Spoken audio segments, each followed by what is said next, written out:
Ikawalong kabanata ng Roses Are Red. Sa ladies' room, nagpalipas si Michelle ng pagsisikip ng dibdib. Huminga siya ng malalim, maraming ulit. Ayaw niyang tuluyang mapaiyak. Hindi sa sawa na siyang tumangis o dahil ayaw niyang masira ang kanyang eye makeup. Pinigilan niya ang pagluha dahil na-realize niya ilang segundo makapasok sa ladies' room na wala talaga siyang dapat na ipaghimutok. Gayunman, natili muna roon si Michelle. Pinahupa niya ang silakbo ng emosyon. Kinalma ang sarili. Makapag-iisip lang siya ng husto kung panatag ang kanyang damdamin at klaro ang mga puntong dapat niyang konsiderahin. Nang maglilimang minuto na siya sa ladies' room, napasukan ang dalaga ng sekretarya ni Attorney Lagdameo. Nag-alala ito pagkakita kay Michelle. Nakasandig kasi si Michelle sa vanity mirror. Nakahalukip-kip, pikit ang mga mata habang humihinga ng malalim. Masama bang pakiramdam mo, Miss Robledo? Tanong ng sekretarya. Can I help you? Nagmulat si Michelle. Tiningnan ang nagtanong at pilit itong ngilitian, sabay sabi, I'm fine, thank you. Hindi nakumbinse ang sekretarya. Pero hindi na nito kinulit si Michelle. Pumasok ito sa isang stall. Paglabas nito roon, parang okay na nga ang dalaga. Nakaharap na ito sa salamin.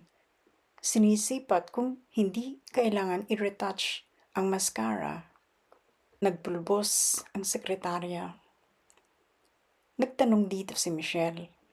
Niya, nasa private office pa ba ni attorney yung isa niyang bisita?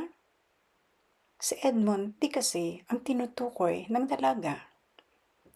Tumango ang tinanong at saka itinagdag, pero lalabas din yata sila para mag-lunch. Lunch break na noon. Paglabas ng sekretarya, naghintay pa si Michelle doon ng dagdag na 5 minuto. Ayaw niyang makasabay sa corridor or worse, sa elevator pababa ang abogado at si Edmond. Nang sa palagay ni Michelle ay nakaalis na ng gusali ang mga iyon, saka siya lumabas ng ladies' room. Humabol siya sa isang elevator, gayong puno na iyon. Pagdating sa ground floor, madaling-madali rin siya sa pagtawid sa malawak na lobby. Alam ng dalaga, makikipag-agawan din siya sa pagkuha ng taxi sa labas. Natigilan siya ng paghakbang niya palabas ng gusali ay naroroon ang nakahimpil na kotse ni Edmond. Nakababa ang bintana niyon sa passenger side, sa unahan. Di malaman ni Michelle kung tutuloy na lumabas o kung uurong para bumalik sa loob. Isinungaw ni Edmond ang mukha. Nito, get in. Bumusina ang kasunod na kotse ni Edmond para ito umabante. Napilitang sumakay si Michelle kaysa makaabala pa. Kadaloy na sila ng pantanghaling tapat na trapiko sa Buendia nang magsalita si Edmond. Saan mo gustong mag-lunch? Wala akong balak mag-lunch. Matabang na sagot ni Michelle. Bakit? Tanong ni Edmond. Plano mong sundan agad si George? Sumimangot lang ang dalaga. Ani Edmond, that's a rather painful process, you know, ang magpakamatay by not eating. Tiningnan ni Michelle ang binata. Aniya rito. Sino may sabing gusto kong magpakamatay by not eating?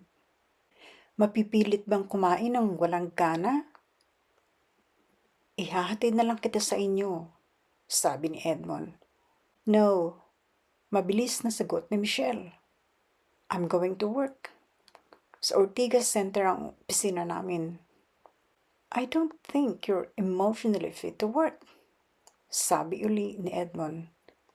Paano mo nalaman kung emotionally unfit ako para maghanap buhay?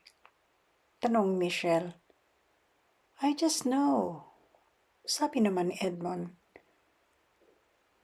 No, you don't know. May lakip na tigas sa tono ng dalaga.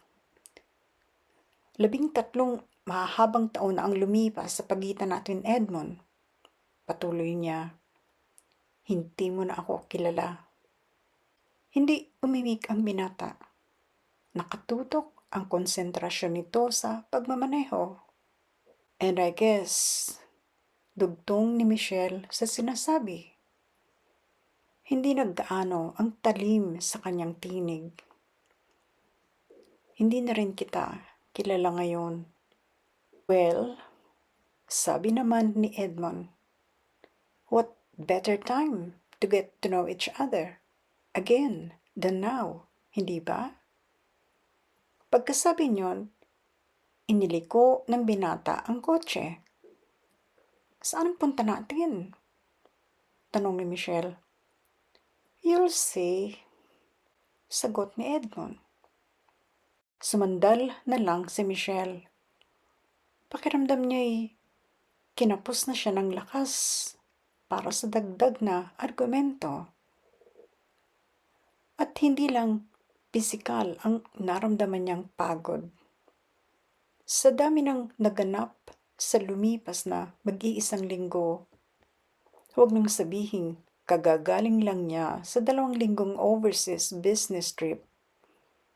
Mas emotionally drained siya ng mga sandaling iyon. Pagpikit ng dalaga, siyang pagsulyap sa kanya ni Edmond. Tigib ng affection ang saglit na sulyap na iyon. Ngunit kaagad ding napailing sa sarili ang binata. Paris nga ng kasasabi kanina ni Michelle, 13 mahahabang taon ang namagitan sa kanila. Maaaring hindi na nga niya kilala ngayon si Michelle. Napaidlip si Michelle sa pagpikit na iyon. Nang magmulat siya, dilim ang agad na bumati sa kanya. Muntik na siyang magpanik. Nasaan tayo? Tanong ng dalaga. Relax, kalmadong tugon ni Edmond. Nasa basement garage lang tayo ng Cherubim Tower. Naunang bumaba si Edmond. Ipinagbukas niya ng pinto si Michelle. Lumiwanag na ang tingin ng dalaga. Naiilawan naman pala ang maraming bahagi ng garahe. Anong gagawin natin dito? Tanong ni Michelle. Nasa Green Hills itong building na ito, hindi ba? Dito ang opisina namin, sabi ni Edmond. And what am I supposed to do here? May sarili akong opisina at kailangan kong hindi natuloy ang sinasabi ni Michelle. Dito rin ako nakatira, patuloy ni Edmond. May penthouse apartment ako dito sa Cherubim. Marami tayong pag-uusapan, Michelle. At kailangan natin ng privacy. Pagka-swipe ni Edmond sa kanyang card key sa espesyal na security lock ng isang elevator, bumukas iyon. Hinawakan ng binata si Michelle sa siko at inalalayan sa pagpasok doon. Pagkapindot ni Edmond sa buton na may nakasulat na PH, sumara ang elevator at matuling sumirit patungo sa 26th floor. Pagdating doon, ang kabilang gilid naman ng card key ang ginamit ng binata sa security lock ng penthouse unit. Halika, tuloy. Yaya nito kay Michelle. Pagpasok sa bulwagan, agad na na-impress ang dalaga. Hindi niya ikinubli kay Edmond ang humahangang tingin sa makabago ngunit simpleng disenyo niyon. Mula sa wall-to-wall shag carpet na kulay indigo, sa leather lounge set na cobalt blue at throw pillows na magkakasalit ang tatlong kulay, smoky blue, navy blue, at pale blue. Ang drapes ay indigo at ang net curtain ay pale blue naman. Ang coffee table at ilang occasional tables na yari sa brass at glass ay metallic blue. Ang wall units, ang bar sa kaliwa ng bulwagan, maging ang palamuting mamahaling oriental ceramics ay puro blue rin ang kulay. Do you like it? Tanong ni Edmond. As a matter of fact, I'm impressed. Bulalas ni Michelle. Sa'yo ba to? I mean, they own this place? Sagot ni Edmond, not the unit itself. Sa kumpanya ito, isa sa perks na ine-enjoy ko bilang senior executive. Pero akin ang concept ng interior design. Hindi ko alam na blue ang favorite color mo. Comment ni Michelle. Naging paborito ko ang blue, buhat ng kulayan ng blue ng isang very special girl, ang idinrawing niyang rose. Sagot ni Edmond. Ilang saglit na nagkatitigan ang dalawa pagkatapos iyong sabihin ni Edmond. Iniba ni Michelle ang paksa. Bigla siyang naging uncomfortable sa naturang pagpapagunita ni Edmond sa nakaraan. I must say, aniya rito, that you've done well for yourself. Well, simulang sabi ni Edmond, kapag nabili ko itong penthouse na ito, pwede ko na sigurong konsiderahin I've done well. Although, may bahay naman ako sa Ayala Alabang. Biglang naalala ni Michelle na doon ang address ni Maria Sofia Andal. Aniya kay Edmond, kapitbahay mo roon ang fiancé mo? Ang totoo niyan, hindi naman nagkaila si Edmond. Sa bahay ko nakatira si Sophie. Napamulagat si Michelle. Ka-live-in mo siya? Tanong niya kay Edmond. Importante ba yun sa'yo, Michelle? Nang hahamon ang tinig ni Edmond. Kumurap ang dalaga. Importante nga ba sa kanya kung naging ganoon ka-intimate ang relasyon ni Edmond sa namatay nitong katipan?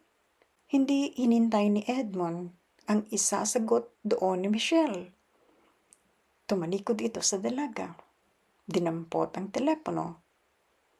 Kumontak sa isang restaurant na doon din sa Green Hills area ang lokasyon at nagpa-deliver ng pagkain. Pagka-order, sabi ni Edmond kay Michelle, make yourself comfortable habang naghihintay tayong i-deliver ang lunch. Kukuha muna ako ng drinks natin sa kusina. Hindi umoo at hindi rin humindi ang dalaga. Nang balikan ni Edmond si Michelle, wala na ito. Hindi natagalan ng dalaga ang ideyang may ibang umangkin sa lalaking naghayag na siya ang first love nito at mamahalin habang buhay. Hindi naman pala totoo yun. Para sa tulad ni Michelle na very successful sa napiling career at kahit kamamatay lamang ng nobyo sa isang sitwasyong hinihinalang hindi aksidente, parang kakatwa ang wari biglang pagbabalik na kanyang pagtatangi kay Edmond. Ngunit maraming tanong ang kailangan pang magkaroon muna ng linaw sa dalawa. Abangan.